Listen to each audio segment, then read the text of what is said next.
শুনেন, দলীয় আপনারা যদি রাজনীতি করেন, একদম ব্যানার খুলে রাজনীতি করেন, বিএনপি করেন, পুলিশও হবেন, আবার দলীয় এজেন্ডা বাস্তবায়ন করবেন, এটা হইতে পারে না। এটাই তো করতেছেন আপনি। না, এটা করতেছেন আপনি। আপনি শুনেন, নিরাপত্তায় থ্রেট কারা? নিরাপত্তার থ্রেট কারা? আপনি তাদেরকে না ধরে আপনি আমাদের রাস্তা আটকাচ্ছেন। আপনি হবিগঞ্জে হচ্ছে 144 ধারা দিচ্ছেন, আপনি শ্রীমঙ্গলের রাস্তা আটকাচ্ছেন, আপনি আনলফুল কাজ করতেছেন। আপনি আমার কথা বলতেছেন, আপনি তো 144 ধারা সামনে দিকে আপনি আইনের লোক তো। আপনি বলেন কোন আইনে আপনি আমাকে এখানে বাধা দিচ্ছেন? আমরা বুঝতেছি আমাদের সীমানা পার হইলে স্যার আপনাদের হয়তো বড় ধরনের কোনো ক্ষতি হইতে পারে, তাহলে আপনি যদি পারেন সিকিউরিটি দিবেন, যদি না পারেন তাহলে আমরা আমাদের দায়িত্ব নিয়ে আমরা চলে যাব। চাচ্ছি না স্যার আমাদেরকে স্যার আগুন ফেলে দিতে। আমরা না, আপনি আগুন টেম্পারেচার ফুল ভাই। এই সবাই একটু দূরে থাকেন না ভাই, একটু দূরে থাকেন আপনারা। দূরে সরুন,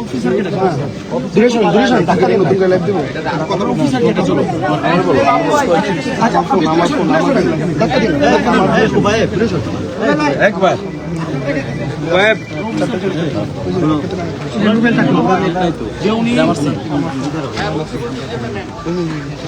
আপনি হবিগঞ্জে হচ্ছে শহরে এমন না যে পুরো জেলায়, শুধু শহরে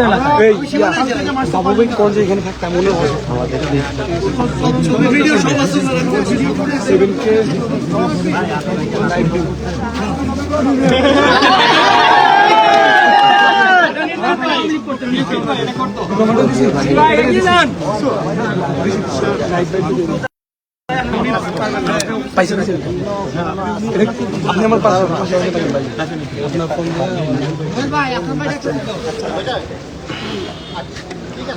মৌলভীবাজারের মতো জায়গায় যদি এই অবস্থা হয়,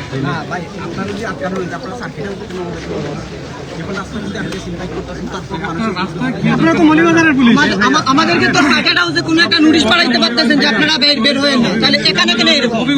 আপনাদের ব্যবহারে মনে হচ্ছে যে তোমরা মাতিও না। আমরা কি পুলিশের দায়িত্ব নাকি ভাই? আপনি বেতন নেন, আপনি আমাদের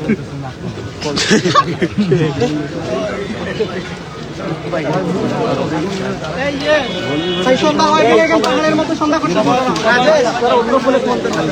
রাজেশ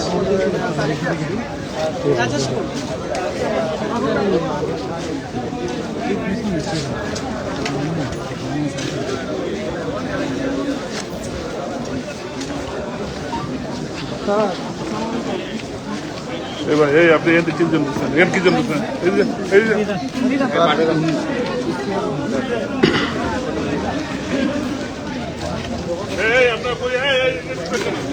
আমি এই পাশের